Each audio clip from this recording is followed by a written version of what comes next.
fine cigar and watch the Dennis and Andy show. These guys are huge nerds, but they're the kind that you actually want to hang out with. Enjoy them.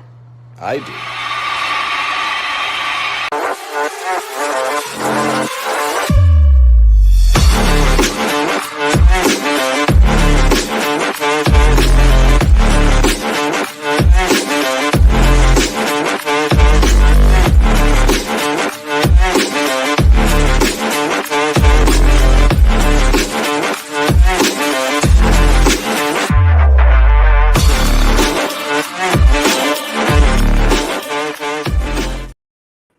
Well, hello, everybody. It is Wednesday afternoon, 3 p.m., and you know where you are, and we know where we are. We're at my house for the Dennis and Andy show. Thank you, everybody, for joining us. Happy Wednesday. Hope you grabbed your comic books today from your local comic shop. Exactly. Amish Ninja in the house. Hello. I stole Gary's youth, says Andy's never had so much hair. That is true. Working with this guy will do it to you. I had a full head of hair. Then I started working with Dennis. It just fell right out. Yeah, that's right. We have a fantastic guest today. Somebody we've never had on before. I did basically a Twitter X cold call where I just went to his page, saw his DMs were open, shot him a DM and figured I'm a low life. I'll never hear back. But he wrote back and said he'd love to come on. Even with a low life. Even with me, a low life. Yeah. And of course, I told Dennis, I gave him the talk. Don't be obnoxious like you usually are on Wednesdays. Let's try and make a friend today. I am always nice the first time. That is what I'm afraid of. Hopefully we'll have a good show and he'll come back. Somebody that is not a traditional comic book artist like we usually have, a political cartoonist, which is something I envy because I just don't think that way.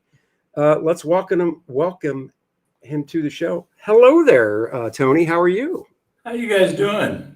Andy, Doing good. Yeah. Hey, so the most important question, if you saw the intro, are apple fritters considered donuts in your world? Well, you get them at a donut shop. Yeah. Yeah. I get coffee at a donut shop, but that's not a donut. No. Tony's right again. So, wow, he's already on the show 1 minute. He's already right. Oh, boy, I'm glad we're arguing about donuts instead of politics for once. Well, I mean, there's not going to be any arguments about politics between us, so I think we're on the same page. Don't have to worry about that. Hell, that's why I like your cartoons, because they hit the nail on the head so well. Well, thank you. Thanks for having me on, by the way. Of course. Yeah. From one low life to another. Yeah, it's true. I've been called worse. Me too. Well, I mean, let's dive into it. You know, how did you get a start? This is really fresh for me because when we have comic artists on, most of them I know. The couple we've had on that I've never met before, I still kind of know the answer to the how you started question because we all kind of are the same when it comes to comic books, how you break in. But in your world, I have just like no idea how you would get started doing that. I mean, I assumed as a kid you like to draw. So yeah. So how'd you get involved with political cartoons? Yeah. Well, probably like you guys in a lot of ways. I was drawing since I was a kid when I should have probably been, studying math and English and all these other things. But I got into I dabbled into it for a few years. I had a graphics design business where I did these graphics for T-shirts and specialized type of things. And while that was going on, I think the Clintons were in office then. Okay. And so I would just throw it, but this is way before Facebook, Twitter, all the social media. And I popped up a website where I post some of my political cartoons, but it was less a part-time type of thing. I didn't take it too serious. And then I let that go because I was really busy. And then when Obama came into play and with what he was doing to the country, I just started getting pissed off. And so, of course, that inspired some cartoons. Sure. And but I had no real way to throw them out there. They were pretty much just for my own aggrandizement, I guess.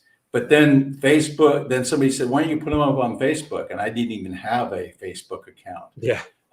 So I got a Facebook account. I started putting them up there, and I noticed that when I put them up there, I'd get like 20 or 30 people, liking them. And I said, oh, wow, I got 20 or 30 people. And then that suddenly, after about a few weeks of doing that, turned into a few thousand people. And then I got on Twitter and got on a few others. And then people were calling me wanting to do cartoons for their websites, or, they had a political website and they wanted to feature a weekly cartoon or a daily cartoon. And then Creators Syndicate called me, or I got hooked up with Creators Syndicate, and that went national. And it's been one of those things where it just kind of developed. I got to know people in Washington, Devin Nunes, just a lot. Trump has shared quite a few of my cartoons. Oh, cool. Just a lot of people that I would have never come in contact with had it not been for this. And so that's now I haven't got a newspaper in forever, but is there still is your stuff published in papers, or is it just online? Like, do the newspapers still run them even? I have no idea. They're kind of becoming a dinosaur, a dying breed. I've had some cartoonist friends, political cartoon friends, who have been fired from jobs because the newspapers, not because of their content, but mainly because it's one of the things to cut budgets. They've allowed them to go, but I didn't come into it through the newspaper thing like a lot of older cartoonists did. I came in through it, like I said, through Facebook, through social media, and then the connections happened after that. Yeah. So we're in Charlotte, North Carolina, and I don't know. It was I want to say it was in the past 5 years. The staff, I think there was only one. Kevin, I'm trying to remember his name, Ken or Kevin. He was their like staff political cartoonist, and I remember him posting that, the position was done. He was let go, or whatever. Yeah. That's happened across the nation. Yeah. Yeah, and it's so different because, I grew up, and besides, my love is comic books, of course, but I love comic strips. I mean, I grew up in Maryland. My dad would take his part of the paper, and when I was a kid, he would toss the comic strip section to me, and I'd read it. And that was a bucket list thing where I was like, oh, I'd love to be able to do something like this someday. Can I ask you a question about that? When you looked at a political cartoon or cartoon, did you pay attention to the upper left-hand name? Because I didn't when I was growing. I loved political cartoons. I didn't really understand them, but I liked the drawings. And I never really paid attention to who was drawing it. And is that something you paid attention to? No, not growing up as a kid. I didn't even pay attention to the names, other than the ones you heard, other than like the ones everybody knows, like getting to regular cartoons like Charles Schultz and stuff like that. Yeah, absolutely. Yep. I didn't pay attention to any of the creators' names until I got older and into art school and such, and really followed. I mean, I grew up loving like Garfield, and now I know the guy that, I don't know if he still does it. I haven't talked to him in a while, but the guy, his name's Gary Barker. And for like 15, 20 years, he was the guy doing the daily strip, and then somebody else drew the Sunday strip. And I mean, I knew Jim Davis hired that out way before I even met him. I just didn't know who it was, but that still blew my mind. Like, what? Why would you? Wow. Because, Charles Schultz never did that. He drew until, Yeah, right up to the end. Yeah. Yep. Are you a member of the National Cartoonist Society by any chance? No, I don't think I am. I was a part of the AA. I can't even remember it now. I was a member. But what started happening is I was paying a yearly fee to be a part of that organization. And then they had like a monthly like a monthly newsletter. It come in a booklet, and they feature different artists. And if something big happened, they would put it in there. But I never was featured, and I never were. Even when I became syndicated, they didn't even make a mention. And it's run predominantly by people on the left. Sure. So not that I need a lot of accolades or anything. It's just that I could see that I was kind of shoved off into a corner, and then they'd come around and want me to go to their convention every year. And I had a friend that has gone to him, and he was a conservative cartoonist. He says, all you're going to do is sit there and watch a lot of liberals talking about themselves. So, so I got out of it anyway. I don't want to speak badly of them. But. Oh, yeah. No, so it's, when I look at political cartoons, and I don't know, I mean, honestly, this legit could be a bias because of where my leanings are. But when I look at ones from cartoonists on the left, I just see it, and I can, if it's funny, I'll get a kick out of it. But the point they're trying to make, sometimes I'll be like, but that's not even true. Yeah. Like that didn't even happen. But then when I look at ones on the right, I'm like, okay, no, that actually happened, and he's pointing it out in a humorous way. Mm-hmm. And it just seems like, that just seems like how it is, obviously, with news too. You hear news from the left, and you're kind of like, no, that's not how it worked.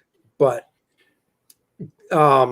anyhow, that was just this weird kind of tangent. No, you bring up a good point, because for political cartoons to be effective, they have to have an element of truth in them. Sure. And I noticed with some people on the left, the subject might be something that's going on, but right. The point they're making is so far away from the truth. They make Trump look all big and fat, and he's not big and fat. And they make his tie dragging down to the ground, those kind of things. They make a point that isn't even, if you actually watch the news, isn't even close to the truth. So it isn't funny to me. Now, if a liberal cartoonist draws a cartoon and it has an element of truth in it, even though it may be off, but it's kind of exaggerated a little bit, and it's funny, I'll laugh at it, even though I don't agree with the point they're making.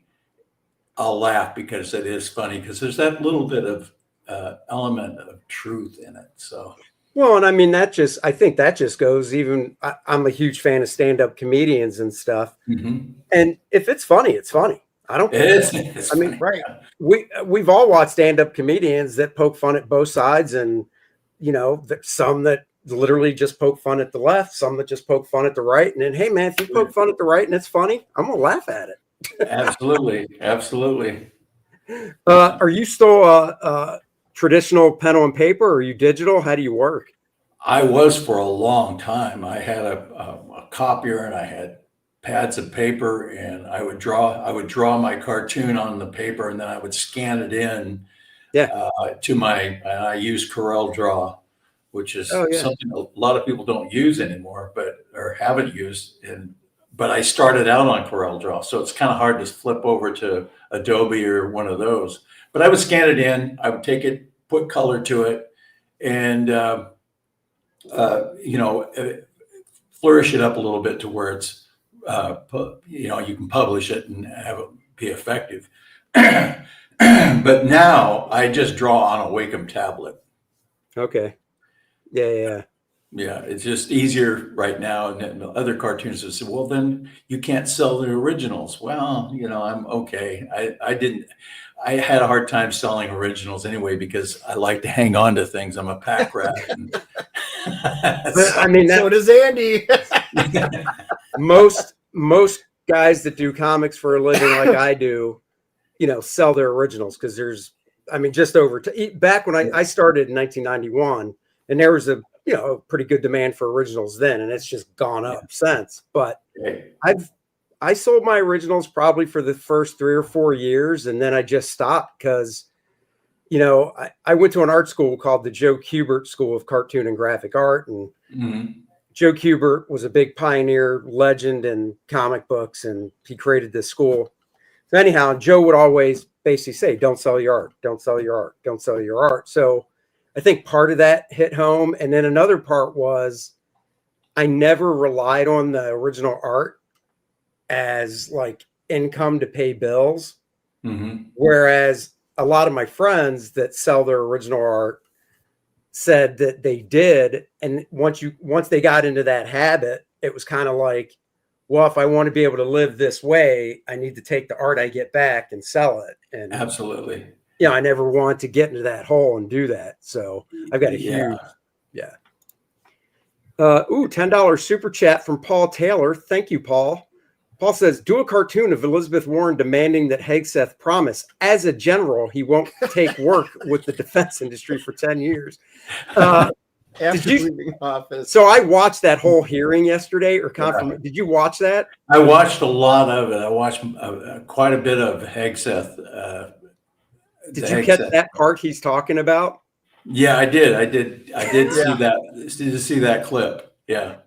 I mean, Hegseth, I always liked the guy, but you know, the way he handled that 5 hours in general was just great. I thought he did a great job.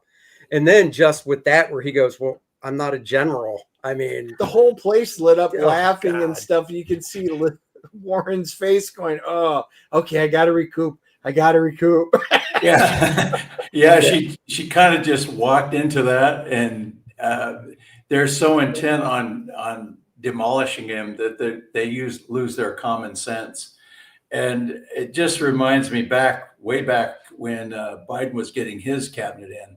Yeah, a lot of the Republicans just let all of them slide through without any resistance, but the Democrats aren't that way. Yeah, I know it. But you know, I mean, that is just, until Trump came along, that's what it always was. It was always them basically going, just go along to get along, just go along to get along. You know, let's be the underdogs for the rest of the country's history or future. So, I think if everything goes well, and I think that they're going to come to regret not letting him basically be the president 4 years ago and just get it over with, because over these 4 years he's learned so much. He's seen how they play the game. Yep. You know, you've probably as we have listened to a lot of interviews where he even said, you know, when I got in, people were just like, appoint that guy, do this guy, use that guy. And I'm just like, okay. He went into it very naive, I believe. And totally. And he's not naive anymore. And he's surrounded himself with people that aren't naive about how Washington works. Washington is a cesspool of leftists, and they're embedded, along with the Chinese, on almost every bureaucracy that is there. And it's going to take some work to get around it. I think he's smarter, he's wiser, he's not going to allow things. I think he's putting the right people like Hegseth and these others in these positions to where they're going to be able to sort out a lot of it. Now, 4 years isn't a long time to do that, but maybe he can set up a system to where it affected. I mean, if he does a really good job and he turns the economy around and does some of the things that he was voted in to do, which I'm pretty sure he's going to do that, we're looking at maybe another 4 years with JD Vance or 8 years with JD Vance, if everything streams along and if we can get a hold of the narrative. And part of the problem getting hold of that narrative is the mainstream media, and they have lost any kind of credibility over these last few years with Russiagate, with all the Russia, the lies and the misinformation that they putting out there. People just aren't listening to them the way they were. They're going to alternative media, such as podcasts. And those kind of things. People are relying on those to get some serious information. I'm not saying they believe everything, but at least it gives them another viewpoint to back up or to investigate. Whereas just watching MSNBC or CNN, you're just not getting the truth. You're getting bits of truth slanted directly against Republicans and Trump.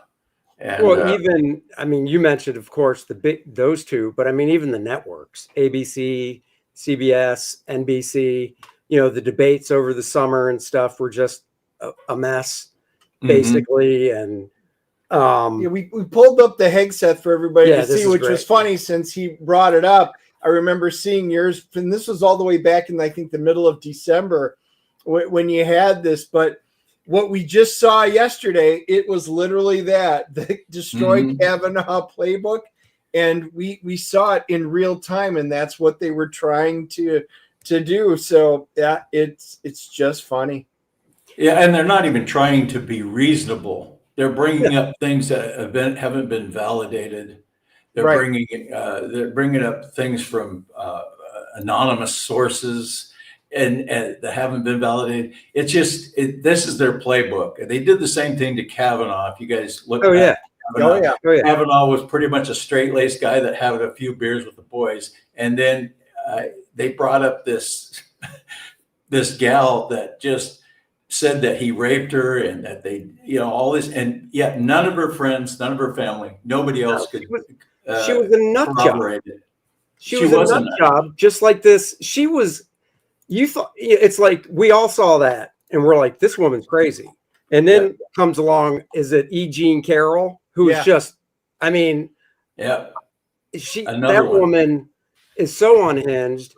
And the thing that kills me is because we all have social media, and when people I know bring up about that case with her, and you just want to sit there and tell them the facts of, like, the dress wasn't even created at the time, right? She said she was wearing. It wasn't even invented yet or designed yet, whatever.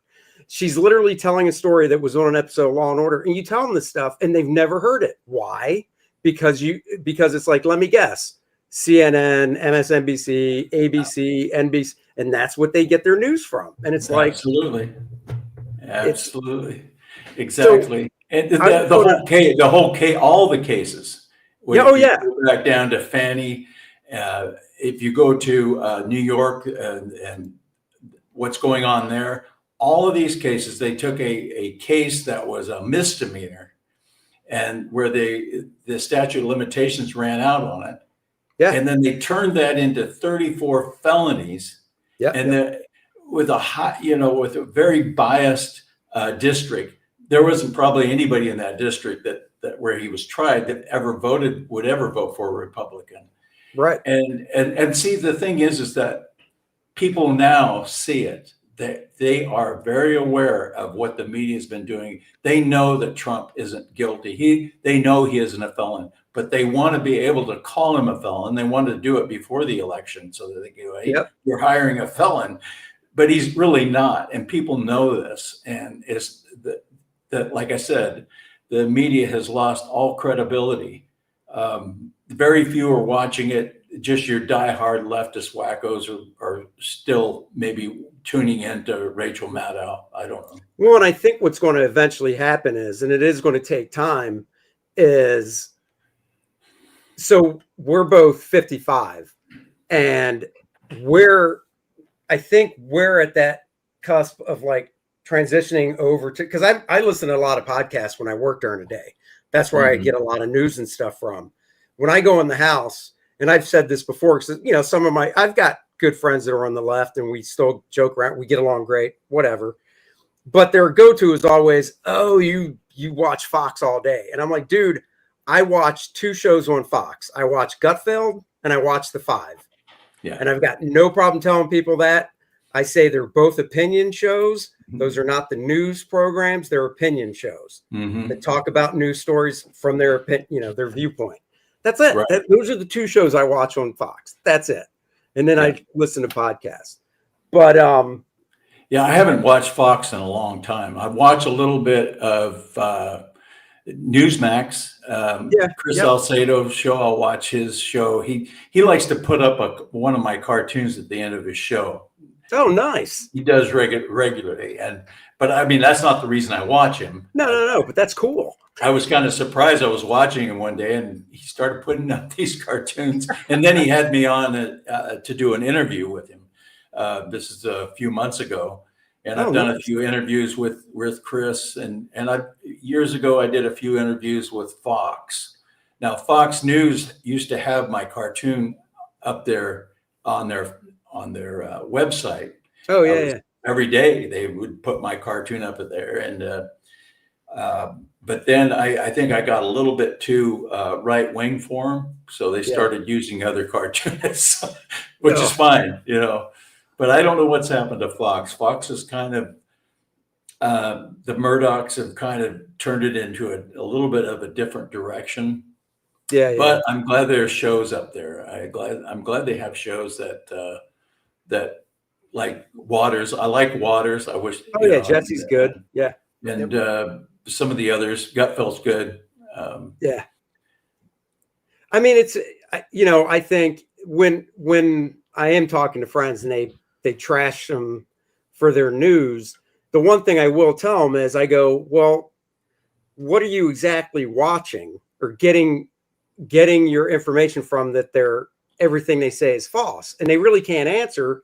And then I tell them, I go, well, have you ever watched Bret Baier at 6 o'clock? Because if you actually watch, and this is just an opinion, but to me, if you watch Bret Baier at 6 o'clock, which is the news hour, he's just telling the news.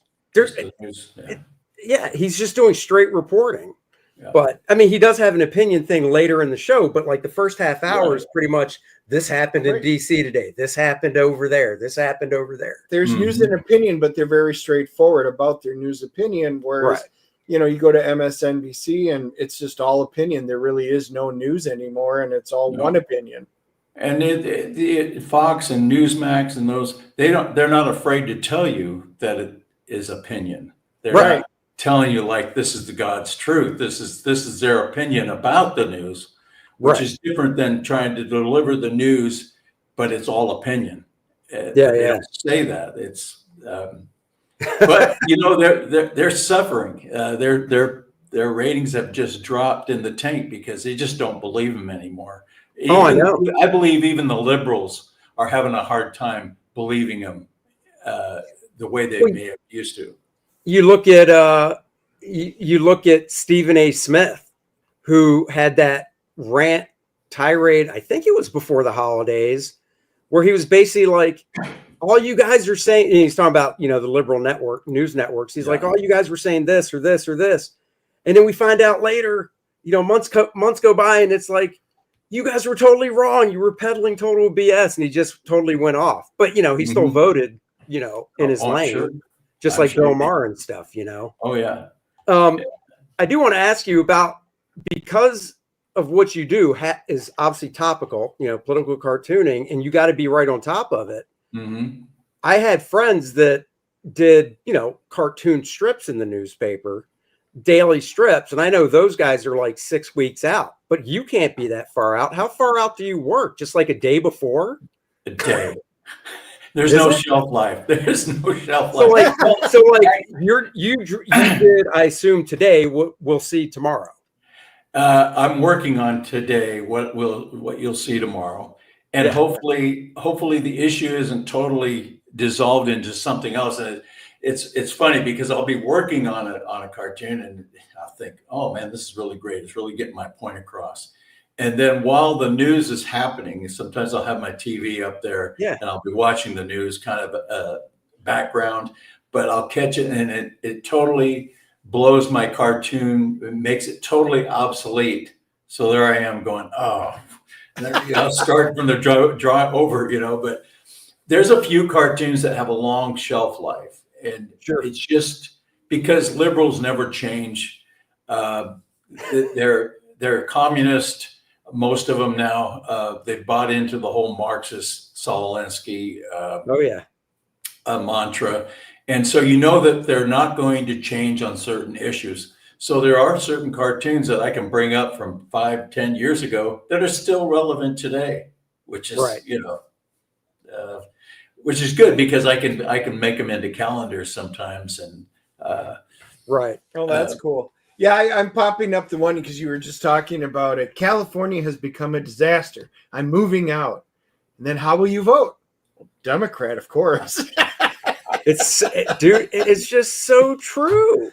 I know, once again, I won't mention names of the people I'm talking about, but I know a guy, he does, he's in comic books. We'll leave it at that. And he used to live in New York and he moved to Florida. Mm-hmm. You can guess why. Taxes and stuff. Mm-hmm. But he rails against Ron DeSantis. He rails against Trump. Yeah. He votes blue. And it's just like, what? It's frustrating. New York for a reason. Yeah, he left it because of the taxes and the crime and all the things that Democrats. I do know another reason he left was the weather, so that's fine. Yeah. So that I can understand. That is a big one, Yeah. But man, this is a great one. Oh yeah. Yeah. So getting back to your work schedule, then I am kind of, because like you said, you're right on top of it. So are you able to like juggle like today while you're working on, the cartoon that people will see tomorrow? Are you already kind of mulling ideas for what you'll do tomorrow? Or do you literally just like, do you get up in the morning and just start scouring stuff, or like, what's the process? Yeah, like? See, there has to be a process. Because, like I said, I know. Or you can tell us there's no process, and you just make. Because like I said, I know the process of comic books and of comic strips, but this is all new. So this is I don't know what the process is, but that's a good question because I'm going to try to analyze the process. If you saw my office, especially before I started renovating it, you would say there is no process. Yeah, so my office was kind of a catch-all for the rest of the house, but except for my desk, which is a mess, and it's just there's not really much of a process. I watch the news, and I'll kick back and try to pick out an issue that I think needs to be spotlit, spotlighted. Something that needs to be focused on, and I'll try to come up with something with a touch of humor or something that makes an impact to get my point across.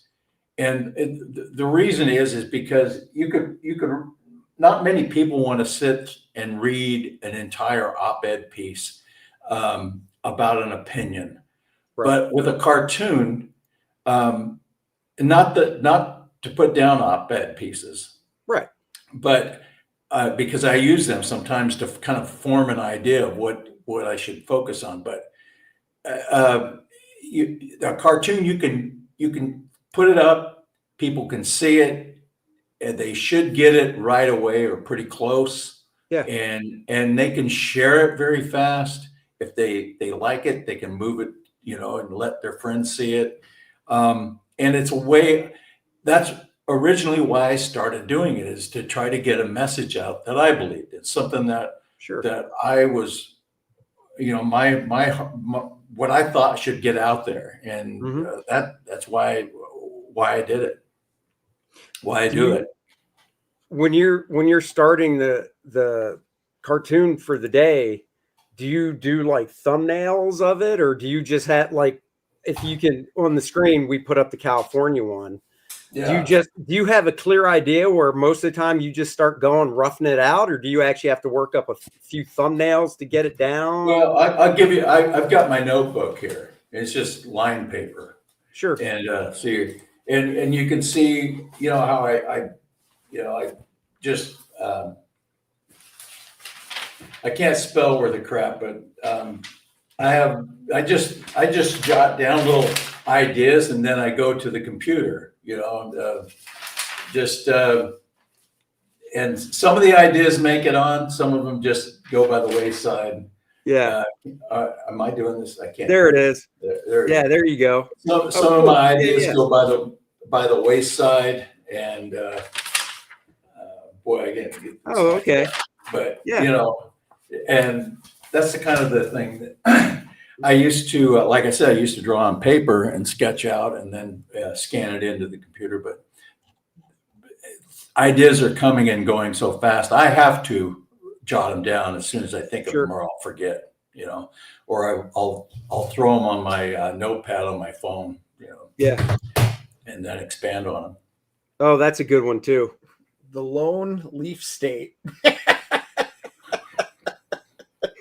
Yeah, we could use another 51st governor. Yeah, I don't know if we want. There's a lot of liberals up in Canada. I don't know if we want. I know. Want a lot of those guys. So we've got a lot of Canadian guys on that come into our channel, and they feel a lot of the same things, and they're dealing with Trudeau and those issues, and we feel sorry for our brothers up there. So just remember, we'll come up and visit you to get some Timbits. You come down here and get some good comic books. There's some good people up in Canada. When I was a musician 30 years ago, I was on the road a lot, and we did tours up through Canada at times, and they're really good people, very gracious, very, very just good all the way around. So my dad's side of the family, there's some family up in Quebec and stuff. When you were a musician, that's pretty cool. What part of the band were you? What'd you do? Well, in this, at times I played guitar. I kind of morphed into, because I was lazy, I morphed into playing bass. And most of my career in music, because I had done it for 30 or 40 years, was playing bass and singing.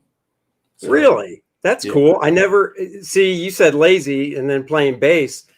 I'm not I like music, but I don't really, know. Well, I don't want to put down. I don't want to put down bass. I don't want to put down bass players. So bass, you're just. I was a lazy bass player. A good bass player, he really thumps around. I didn't do a lot of that. I just did enough to get by so I could sing the songs and get the gig.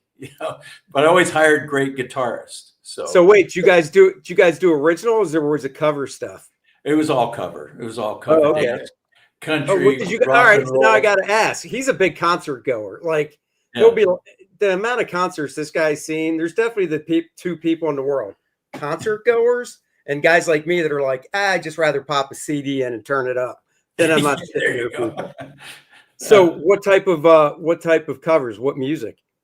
Well, we played a lot of country rock, southern rock. Okay. I mean, we did AC/DC, Aerosmith. Oh, AC/DC. Yeah, we did a lot of those. If I had a singer in the band who could handle AC/DC or handle Aerosmith, because those guys can sing. I can't sing way up high and raspy and do all I could do a lot. I did most of my thing was 50s rock and roll and country. Newer country. And so we kind of mixed it up a little bit. The name of the band, get this, is Tony and the Tigers. So Tony and the Tigers. Nice. You know what? I'll bet they're great. Dennis, I've never heard that before. Yeah, right? Wow. So you heard that, an original joke for me. Look at that, guys. I'm so happy. That's cool. So I'm guessing because you did covers, I'm assuming, did you never cut like an album or anything then? Or? I started out in the business of writing songs. That's what I wanted to do. I didn't think I had the vocal talent or the musicianship to be able to really get into the Nashville scene. Now I have a lot of friends that are down there in the Nashville scene, but I never. So I broke in just trying to write songs, and I would send my songs off, and then to make a living, I started playing in bands and bars or playing in bars and doing that kind of thing. And it just kind of turned into, we were playing a lot of casinos. We were on the road doing those kind of things just to get by while I was writing songs. But then I kind of quit writing songs years ago, and and I didn't know how to get out of doing music, because you're always booking 5-6 months ahead. So you keep booking, and you say, well, God, I need to get out. I need to get out. But you're booked up 5, and then you get more bookings and more bookings. Pretty soon you're 60 years old. You go, I don't want to be up here in a wheelchair. And you just have to go, okay, we're done. So, did you ever play a dive bar where in movies you see they have the fencing, the chicken wire in front, chicken wire bottles at you? Yes, I have. Have you really? Yeah. I can't remember what it was. Did anything ever get thrown at you? No, it never was that bad. But I got in a lot of barroom fights. And no way. Oh yeah. I worked in a place in Montana where it was a sit-down job, and I worked there for about a year, where part of your job was to be a bouncer. So when something would break out or somebody's being an asshole, your job was, now most places that you play in, you're supposed to keep playing while the bouncers take care of the disturbance. But in this bar, the owner wanted us to put down our guitars and go handle the situation. So wow, that I've never heard of. Yeah. Well, back then I was young and vibrant, so I kind of enjoyed it. So, not so much now. No. So the chicken wire, Paul goes like Roadhouse. I'm actually thinking Blues Brothers. So I didn't see you sitting there going, rawhide. We actually did that song, so it's not far off. Well, you do country, so I guess that makes sense.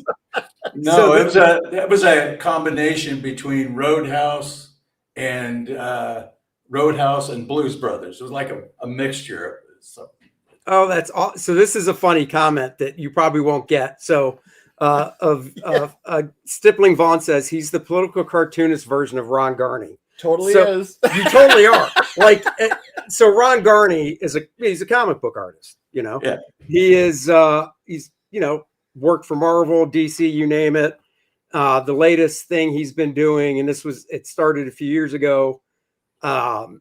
He did a book with Keanu Reeves, a comic book with Keanu Reeves, which they crowdfunded it. It raised a few $1 million. I mean, it's Keanu Reeves, Yeah. And plus, Ron does have a huge following in comic books. He's a fantastic artist, but he's just a fantastic person. And you really do, visually, you've got a lot of similarities, and then just the stories and stuff too. Your demeanor. So your demeanor. We've met Ron. Well, he knows him, but we met him a few times. Went out to eat with him and stuff. I'm like, wow. I thought we were having on Tony, not Ron. And it's so funny he said that, because I'm like, wow, you guys don't have. What's his name?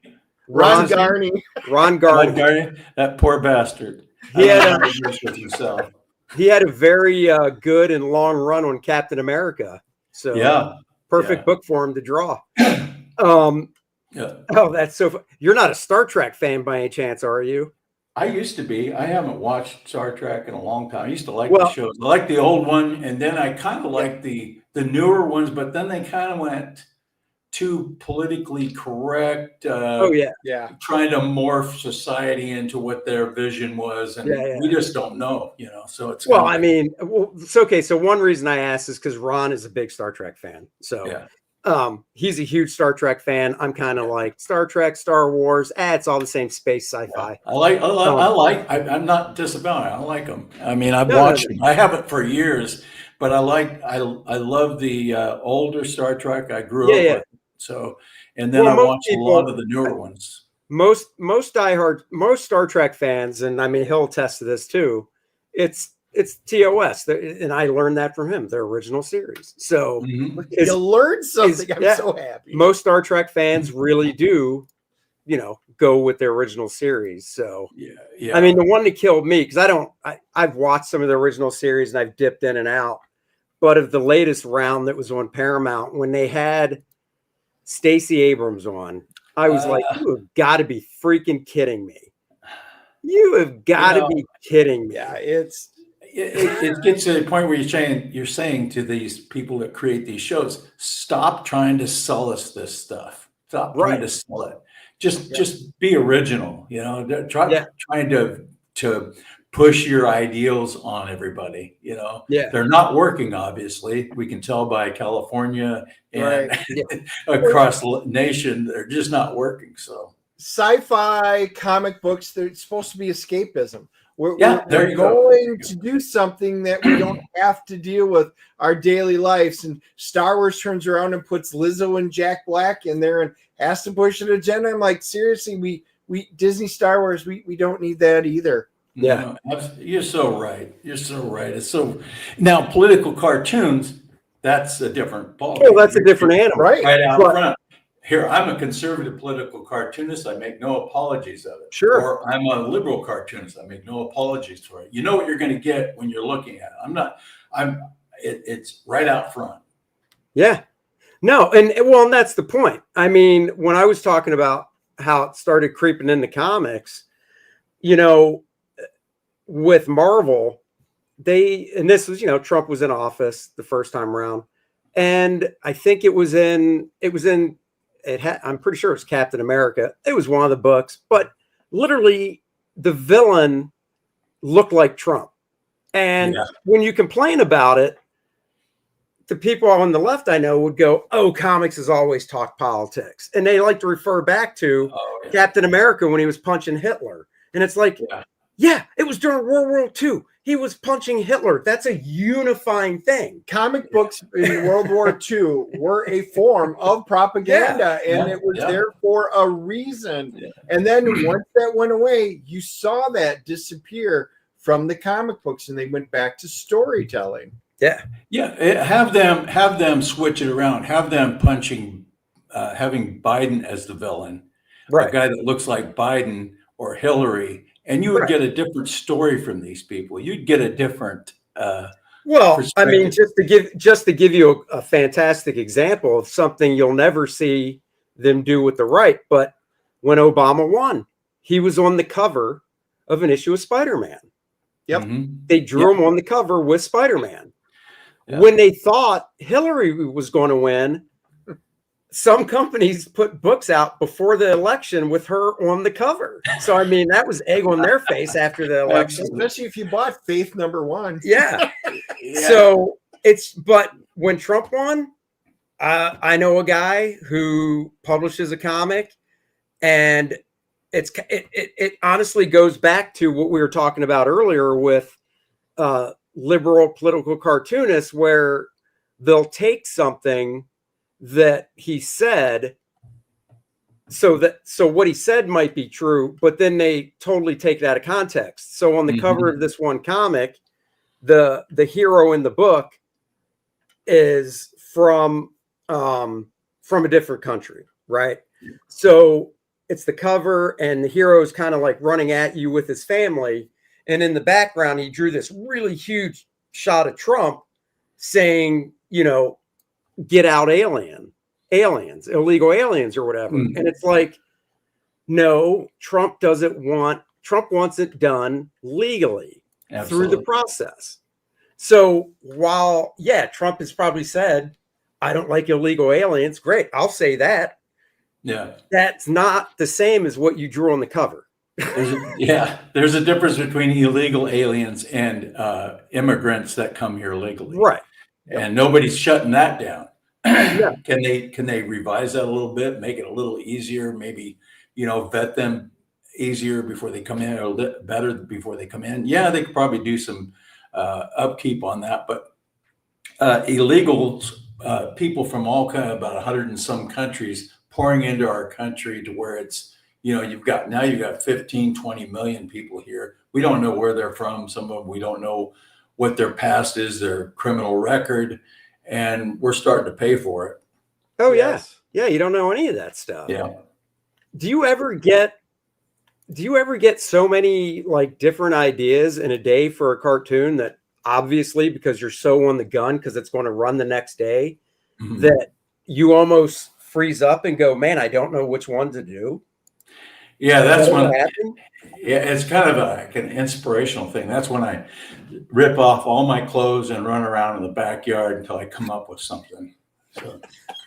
Wow, Andy does that too when he has a moment of clarity. I do. Good thing I got a privacy fence. Yeah, I have a big fence, so don't be alarmed. So do I. So do I. Neighbors don't want to see that. No, I'm assuming obviously the cartoon runs the next day. I have ADHD. That's why I'm all over the place. Your deadline's obviously not midnight, right? Like you have to upload it by when, or is it kind of flexible? I'm flexible. I try to have about 4 or 5 cartoons a week. Yeah. Don't always make it, but the people that want to post my cartoon up on their website or newspaper, whatever, they're pretty flexible. So if I don't come up with something right away, I try to, but if it's just not working, I've got other things going on. I can kind of set my schedule a little bit, but it's not like I work for a newspaper where you have to have something every single day or like a strip. Now, I don't know a lot about strips, but what I understand is they can have 4 or 5 strips built up over time, and they like one day. A couple of people I know that do this will do a couple of strips a day and take a day off, or they'll come up with a bunch of different ideas to where they have a kind of a stockpile of strips. You really can't do that with political cartoons, though. No, I know. Well, yeah, I mean, I knew a couple guys that did strips. A friend of mine drew the Phantom for a while, and Rex Morgan, and then I listened to Scott Adams every now and then, Dilbert. Mm-hmm. And now obviously he does his own thing on locals and stuff with it. He's not in the paper and stuff. But when he was, every one of them said they had to be at least 4 to 5 weeks out. Yeah, exactly. So then if they get sick or, even want to take a vacation, it's like, okay, but you still got to come back and then, take a week off. You got to come back and build that stock right back. Yeah. Yeah. And I think there's something said for that. Whereas with what I do, you have to kind of just be on top of it the day, because you don't want it. If you say you come up with a cartoon today on today's news, but you don't get it done till the next couple of days, it's just not as effective. It doesn't have the punch, in most cases. Now, I have a question. Can I ask you guys a question? Of course. What was your initial starting point in what you guys do? What brought you into this business? Is this news to your viewers? I don't know, but I was kind of curious. They know us. They like to call us an old married couple because we argue a lot and there's no sex involved. That sounds like marriage. And let me tell you, I try, but he's just a closed book. So when we go to hotel rooms, when we go to comic book conventions, the weird thing is everybody thinks I'm the small spoon, and I'm like, nope, he's the inner spoon. So anyhow, this is why we don't get invited to conventions anymore. It's true. TMI. Exactly. No, so I've been drawing comics professionally for. I started at DC Comics in 1991. Mm-hmm. And I got my first gig when I was a senior at the art school I went to. Mm-hmm. So, knock on wood, I worked basically DC Comics, Marvel Comics, Image Comics. There's so many publishers out there. I worked for most of the major ones. And then in 2015, myself and a couple other friends that are in the business did a small publishing company again that one of them used to do. So we tried reviving it, and it only lasted a couple years, and that took to about lasts a little longer than that. But point is, about 5 years ago, when I turned 50, a lot of my friends were starting to self-publish their own stuff because of just how comic books have changed, with the content they were doing, and crowdfunding was really becoming a bigger way to basically make money to fund your own project. Right. And I thought to myself, man, I don't want to wait or not do this. And basically 20 years goes by and I go, damn, I should have. So I kind of took the leap, talked it over with my wife and took the leap and started doing crowdfunding myself and doing my own projects. So the first couple I did were a superhero that I created as a kid, and I want to bring him back. And then a couple years ago, 2022, and I'll let him tell his side of the story, but I asked him if he wanted to collaborate on a project. And his background is more into, it's writing. So, and I always work better with a writer. I can come up with like the germ of the idea and then go, what do you got? Right. So the new thing we're doing, which when we're done, we always talk about it, is a book called Kor-Drath, and it's a barbarian fantasy Game of Thrones type book. And Dennis is the writer, so you can tell him. Yeah, I started out with, I collected comic books. I'm an X-Men guy, and I've been collecting that stuff since the mid-'70s. And that was just in my wheelhouse. Later on, with all the other stuff, I used to be into IT and stuff like that, had a business. But I started appraising comic books as like a side gig. So when we moved here to Charlotte, I wound up hooking up with a local shop, started helping them out, doing stuff. And I just got to know everybody. And I've been playing Dungeons and Dragons and writing stories and stuff since early 80s. And we started doing conventions and hanging out. And that's what it was. He was on his way. He goes, I need to do something different. Would you be interested in writing a book? I'm like, I've never written comic books. And he goes, well, learn. It was kind of like that. I said, well, that's okay. I said, look, you've written short stories. Yeah. There is a learning curve to it, but I have scripts because, I've worked with writers throughout my career. So I have all the scripts I've ever drawn from. So I gave him some of those so he could see the different writing styles and such. And the first book we did, because the one that we're doing now is the second one.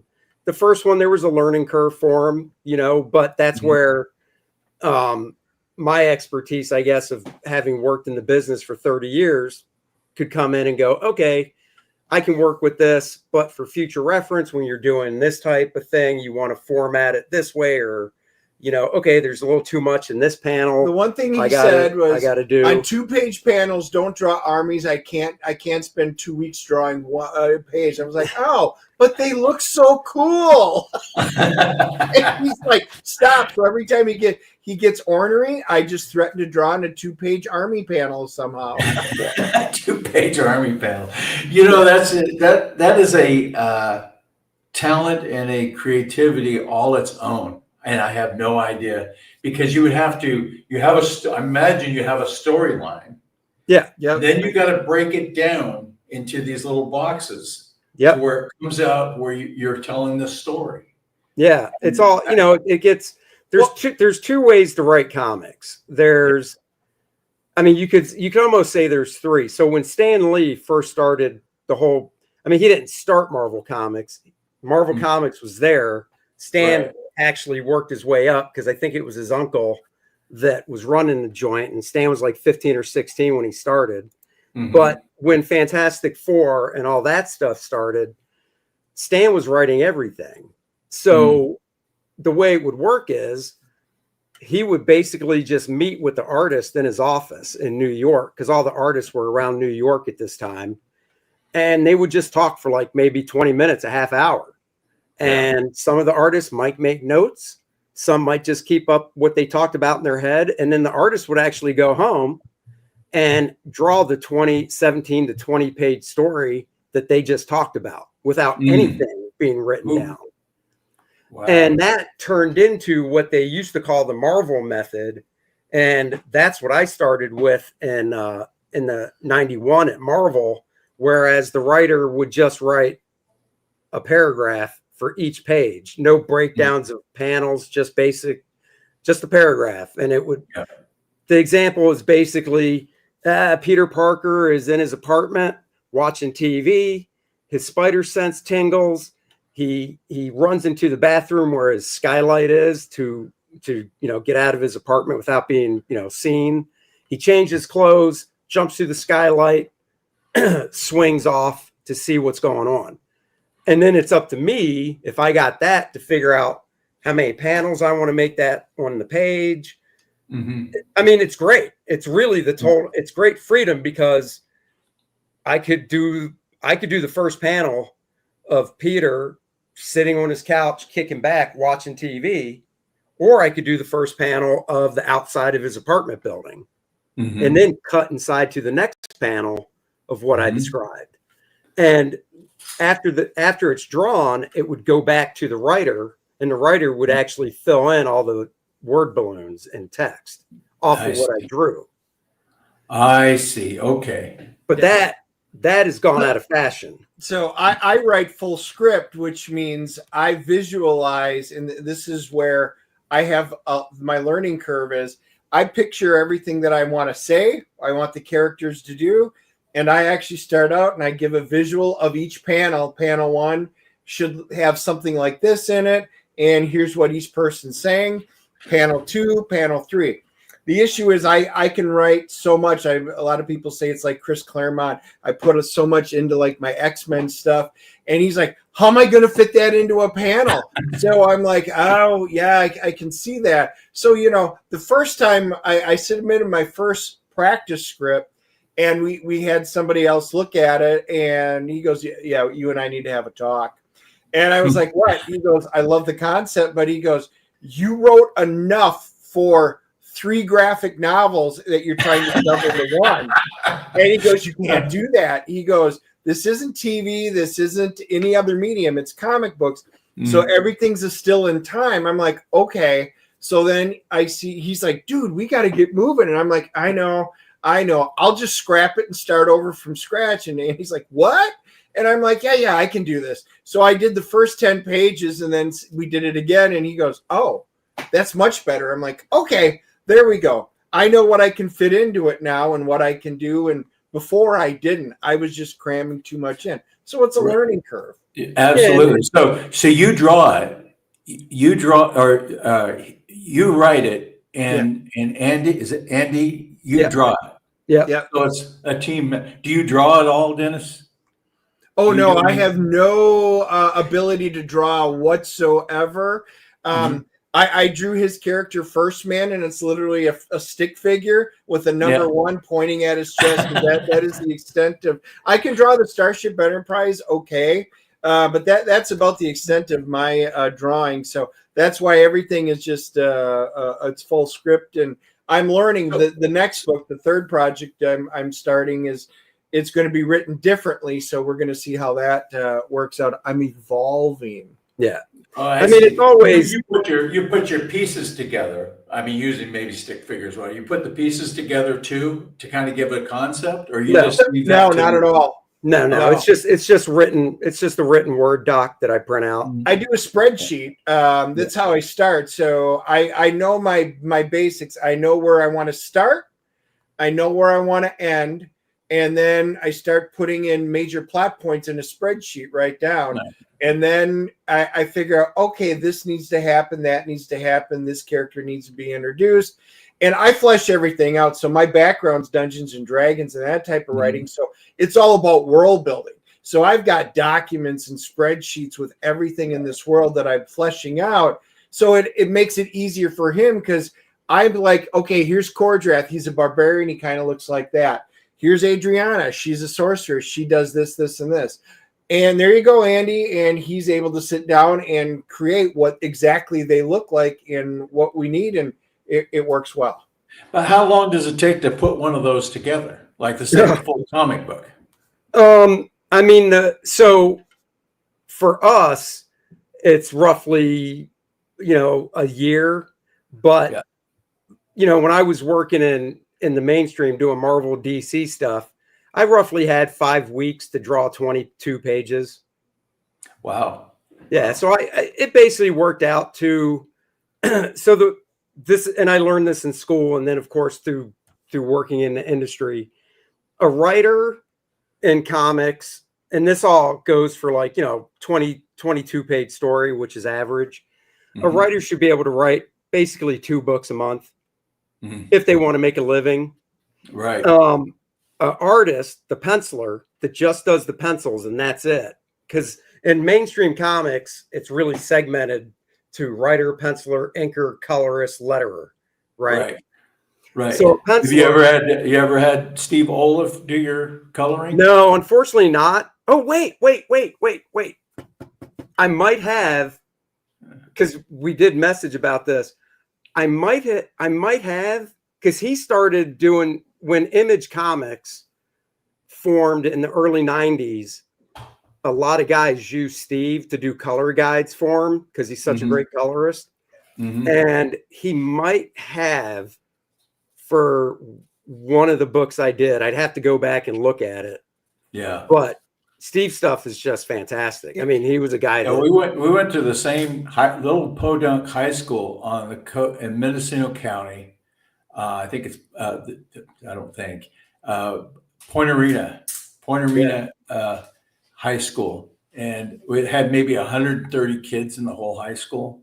Oh, and wow. Point Arena is a population of 500 people, but the school district encompasses like 4 or 5 towns. And he was like about two or three grades ahead of me. But I remember him being a really good artist. So I don't think he does now. He's known for his coloring, but I think he was doing all kinds of drawings and people. Yeah, I heard really nice guy. Really nice guy. I just remember him being very talented and being a very nice guy. Not real quiet, but kind of just. He's kind of quite like, we met him for the first time this past summer at a convention in town here. He's great. He did Akira, which I'm a huge fan of, not only of the movie, but the comic books. And they were all really awesome prestige format stuff. He's the one who came up with the whole process. And I didn't know all that. I knew he colored it. Well, he was explaining how it was done with computers and how he had to invent the process in order to digitize and what they needed to bring over from Japan and to make it work here. Steve was amazing. I mean, he was so fun and great to talk to. And he's got a lot of cool projects and things that, he's working on and helping kids and stuff. So Steve was awesome. And Andy happened to mention that you went to high school. I was like, no way. Yeah. I just I see him on Facebook once in a while. We don't have any correspondence or anything like that. I think we briefly said hi to each other through social media at one point a couple of years ago. I mean, no reason for that other than that we're in 2 different worlds. But I think he still works in Point Arena. Okay. The little town there. I think I want to say I think he is still out there. Yeah. In fact, the people that had him do Akira or Marvel, they flew out there. So, and I saw a little video not too long ago where he took him to the lighthouse that's there. That's cool. The town. So, a heck of a nice guy, I remember. But like I said, he was like 2 years ahead of me. Okay. And so it wasn't like we had some kind of friendship going, But still, small world. It is very, very, very small world. Yeah, no, he's still a tremendous talent, and that's the thing, like, because he colored. So, back in the day, going back 70s, 80s, comics, the way they were colored is they would take their original art, and the original art for comics is roughly 11 by 17. That's the size of a page. And then, they shrink it down to, comic size. Sure. And what they would do is they would just take the 11 by 17, the publisher would, and they would just photocopy it on the regular photocopy paper, on 8.5 by 11 photocopy paper. And then the colorist could use anything. The traditional medium was Dr. Martin dyes to color the page. But I mean, you could use pretty much anything, because the key point or part of the coloring was they had to code every color. So imagine a comic book page in color, right? And I'm talking like a comic book from the 80s that's flat color. So Superman's one blue, not total modeled like now. And he would have to draw, or the colorist would have to, using a pen, draw an arrow to the blue, and then on the border, code whatever CMYK, whatever the code is to make that blue. And he would have to do it for every color on that page. And that's what a colorist did. Yeah. And the reason behind the code is because a lot of people would go, well, if he's coloring it, why do you have to do the code? And the reason they would do the code is because let's say the colorist colored Superman green, but let's say the code was the proper code for the blue that was supposed to be printed. It's because that's what the printer went by. The printer went by the code, not what the color they saw. Absolutely. And then they did a process called blue line coloring, where they would take the art and they would photostat it onto a nice Bristol board paper in blue, a really light blue. And then they would take the black line art and photostat that onto acetate. So when you put the acetate over the blue, it was gone. And then the colors could go to town. They could use acrylics. They would just paint. They wouldn't do codes or anything. And then when you put the black over it, the black line was still solid black. And it would print that way. And then color from there, separations. So and then from there, when computers, got involved, they would hire guys like Steve that knew how to color to do color guides. And then they would give those color guides to the people that knew how to use Photoshop, but did not know how to color.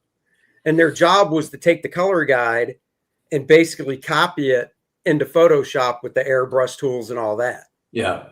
And then obviously after that happened for a few years, the up and coming colorists learned how to color in Photoshop so they could apply, color theory and all that. So now there's no need for a color guide person like Steve anymore. But Steve knows how to use Photoshop, so it's all good. Yeah. So that's how it's progressed. And he's still doing it, isn't he? I think he's still doing I mean, not to the extent obviously that he was, but he still does stuff. I think he does maybe more. I know some guys do a lot of color recreation where DC Comics, for instance, will want to reprint a classic book that came out in like the 70s, but their files suck. So they'll pay somebody to basically recreate the file so it looks just like the book did when it came out in the 70s when they reprint it. If that makes sense. Yeah, it kind of does. Computers have simplified things. I mean, I do all my own coloring, but I'm not doing a lot of printing. And I think when you go from computer to print machine, you have to be a little different because colors, you know how colors come out. Oh yeah, they should. I mean, that's just it. When we do our books, we get a hard copy proof from the printer. So I mean, they send a digital proof, which I'm still like, yeah, but I'm still looking at it on my monitor. Now I just see the crop marks. I don't understand this digital proof. Send me a hard copy. So they'll, you got to pay a little extra, but I get a hard copy of it. And then I can at least see how the color is going to look when it's printed because it's on paper. Yes. Right. Yeah, because screen to paper is different. Yeah, and sign off. So, Tony, I'm bringing up, it's the site you mentioned in Intellectual Frog Legs. So why don't you tell the audience a little bit about it? Well, this is a friend of mine, Joe Dan Gorman. He comes out every couple of weeks, or 2 or 3 weeks maybe, he comes out with a video that encompasses all about the last couple of weeks of politics. He has funny clips in there. He's a funny guy. He's just naturally funny. He's from Eastern Kentucky, and he has a more of a down home Southern type of humor, but he's very good. I really enjoy it, and we do a show every Wednesday called Cartoons Etc. Okay. And it's on Rumble. And we just go over the last, the week of cartoons that I did. We show some of his video clips that he's found on the internet, and we just talk about it. We have people commenting, in the chat, asking questions or just having their own little debate there and talking about what we're doing, what the cartoons mean, and kind of an inside look at what we're doing or what I'm doing about the politics issues of the day, so forth. So very cool. Yep. So his videos are very entertaining if if anybody wants to check them out. And he puts a lot of work into them, so they're not a lot of dead air in there. Yeah. Very cool. So there you go, guys. Intellectual frog legs. So there it is. If you're There's the interested link. in that, thank you, Marcus. Yep. And for popping that, and give that one a look. See if you guys like the fun political stuff. It's worthwhile to check out. Yep. And then what we'll do is, as we wrap up, we'll talk about Kor-Drath. Always got to get the word out about Kor-Drath Volume 2, The Awakening.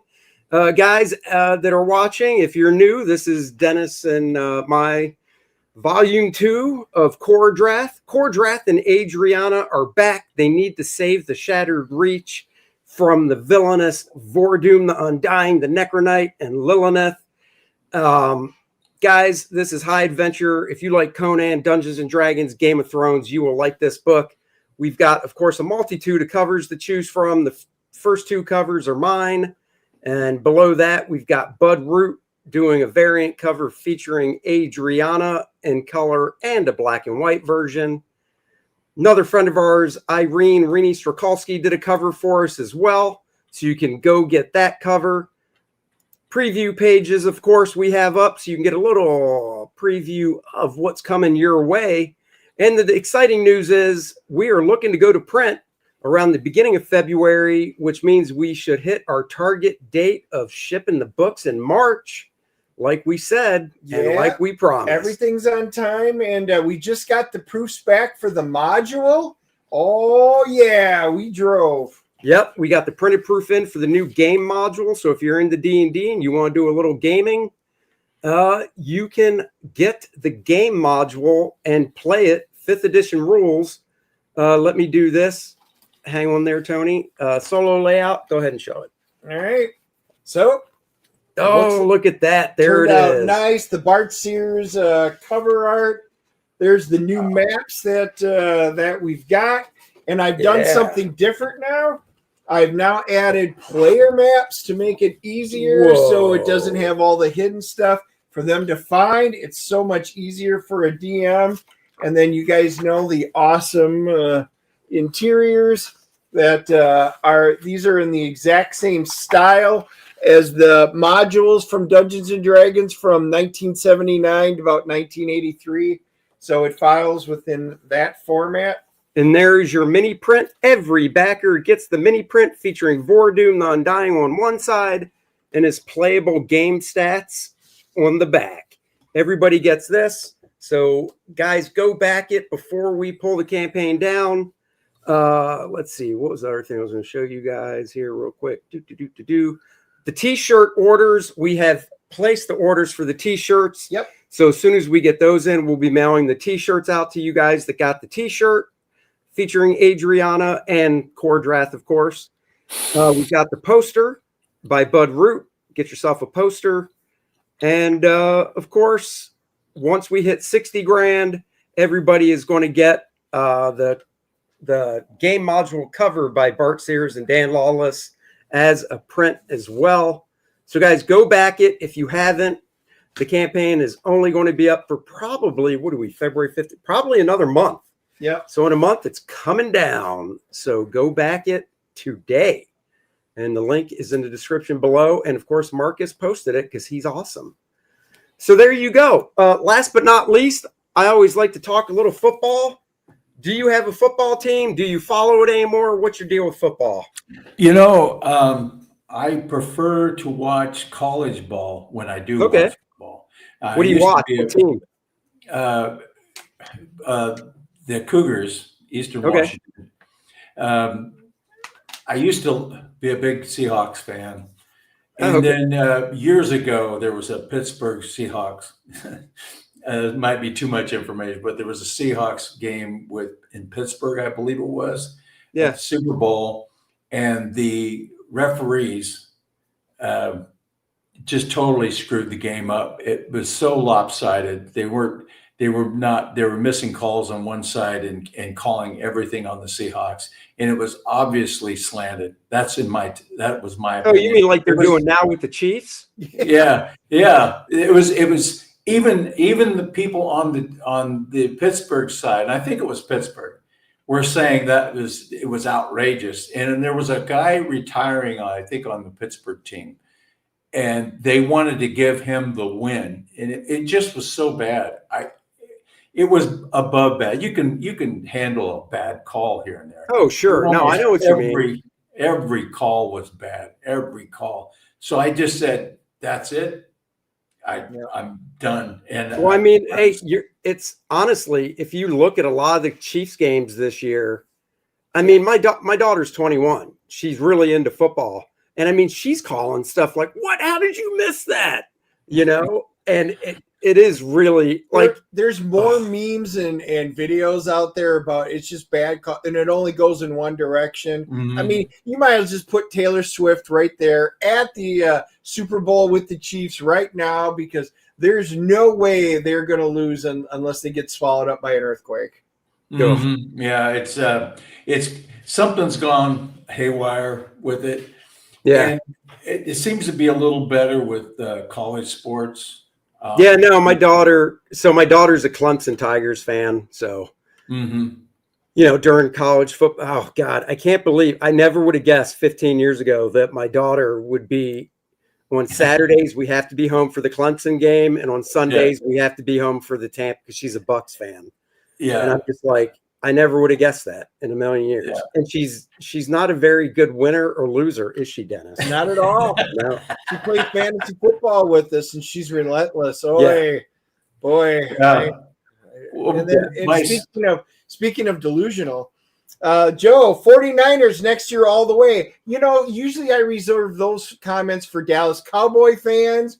You know, 25 years. Next year we'll get it. But, man, the 49ers are going this early. So, you know, you and Andy, you're two peas in a pod. Hey, thanks, Joe. We're going to have a new coach next year for Dallas. Yeah. Next year's the year. Is it going to be Dion? Oh, God, I have no idea. Yeah. Yeah, my son was a big athlete in high school, and he was like a star pitcher, and he was on his way to the pros until his shoulder gave out. Oh. And he had to have surgery, and it was just over. But he was on his way. He was like, in his district, he was like the number one pitcher in college, and it was kind of a sad thing to happen, because he'd been groomed since he was a kid. We noticed he had a really good arm in 8th grade. Wow. And he kind of got overpitched, I think, and then it kind of wore on him. And he was a great quarterback. He could really? pass the football from one end of the football field to the other with almost pinpoint accuracy. But he liked baseball more? He liked baseball more. He loved football, but it was like when he got into a spot where he needed to focus on one or the other, and he chose that. But then he regretted that, because he didn't play his junior year, and he was the marked quarterback for that year. And I kept pissed off the coach, I think. So he ended up giving it to somebody else on his senior year when he came back. But he was a backup quarterback. And what they would do is the coach would put my son in when they were going to do a pass play. Yeah. So the other team always knew when they were going to do a pass play. Because they put him in, yeah. Yeah, and he broke a couple of ribs, and he was pretty good. He was good basketball, but his main ones were baseball and then football. And and while we were doing that, I was helping train him on both pitching and football. And while we were doing that, we were very engaged in sports and what was going on, and with Seahawks, the Huskies, the Cougars, and sports all around. But when he graduated and when he moved away from sports because of his injuries, I kind of just got into other things and just kind of, and then that thing in Pittsburgh happened with the Seahawks, sure. And it just kind of, was disillusioned, I guess. Oh, that's too bad. But I really appreciate you guys having me on. I appreciate your artwork. That's real. Do you do your own coloring? Do you? Okay, so no, but I know how to color. Like I color a cover here and there and pinups and stuff like that. I don't do it because it just takes too much time. I mean, to backtrack to how long you asked how long it takes to break it down by a weekly basis, I basically do 2 pages a week of pencils and inks. So the black and white art, I do 2 pages a week. Yeah. I wouldn't have time to color. It just it's very time consuming, and unless you do it full time, like some of my friends do for a living, I mean, it's amazing how I'm just like, how'd you do that so fast? I've actually thought about having somebody color my stuff. If I found a guy that could color it and do it inexpensively, it'd be something to consider. Then I think the hardest part, advice-wise, I think the problem is that you'd run into, honestly, is the turnaround time, because you need it so quick. Yeah, even though it's just one piece, you'd have to basically. I mean, I'm not saying you couldn't do it. You could easily find somebody, and you just tell them, "Go look. If I email you something and I'm just making up a time, at 3 o'clock, I need it back by 8 o'clock on the same day." You know what I mean? And once again, it's a one panel thing. It's not like it's painted and super over the top. That's so true. You can easily find. I mean, look, if it's something you want to pursue, let me know. I know people, and that's an idea. Maybe I'll think about that. See, because like you said, it's just a one panel thing. Just let me know. I can put feelers out and stuff, and we can talk. So yeah. Well, cool, man. Well, I appreciate it too. We're going to end it. It airs. We show the trailer for the campaign, so don't sign off until it's over. When we're done recording, we'll say our. I want to say thank you to Gary. Gary, he was he said something about one. I just noticed out of the corner of my eye. Gary Wolf, I think it was. Let's see. Thank you, Gary. Yeah. Oh yeah, just subscribed. Yeah, Gray Wolf. Yeah. He had something up here. Yeah, he says. Yeah. Oh yeah, that one. Yeah, and everybody else that commented too. Good to be with you. Yeah, we got a great audience. Hopefully, more people will go to the website to check out the cartoons daily. That's actually a good question for I do play the trailer. If they go to the website where you show your cartoons are daily, is there like a subscribe thing they can hit so they get like an email or something? Yeah, Comically Incorrect.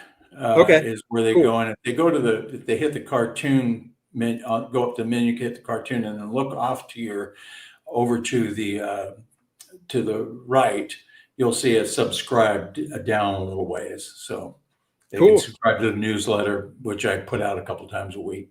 Oh, nice. And do you have any collections in a book form of your cartoons or no? I do have books out.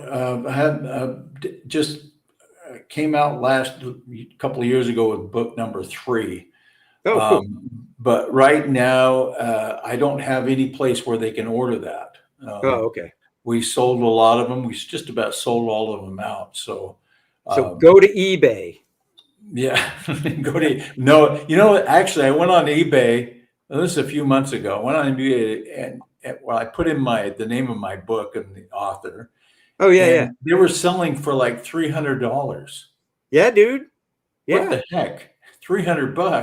That means you got to print more. Yeah, that's what that means. I hear second printing. I know. Yeah. Well, they're not what I think they were selling for $19.95 or $20 or something like that. And, that's what happened. Well, that means that there's a demand out there, and the supply is just too small, so people are paying extra. Okay, so this will be the last question. Did you self-publish it, or was it through a publisher? The first one was through a publisher, but they went out of business. The company didn't go out of business. They got out of the publishing business. Right.